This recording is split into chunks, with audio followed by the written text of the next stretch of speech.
মাহফুজে কোরআন আল্লাহ পাক আরশের নিচে থেকে আপনার আমার উপর নাজিল করেছে। এই কোরআনের দেহে বসা, তাহলে বুঝতে পারবেন কি শান্তি এতে। আপনি একটু আগে ঠ্যাং দূরত্ব 500 বিঘা জায়গা আছে। কথা আমি কই না, কথা আল্লাহ তো আমার দেহের ভিতরে এরম কি কি লাগবে কোন ফিতুন নিয়ে কান না কা গরে আবিরুন সাবির মোকাবিল হিসেবে চলি। আল্লাহ আমার যেভাবে চালা সেইভাবে চলি। ইন্নাল্লাহ মা সাবিরিন। আপনি করছেন, আমি সহ্য করলাম। আবার আসে কি মানে সেইভাবে দোক হয়ে গেছে কাকা, বুঝলেন? সেইভাবে দোক হয়ে গেছে, আমার ভুল হয়েছে।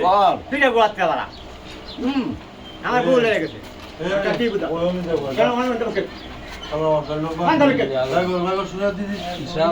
আমরা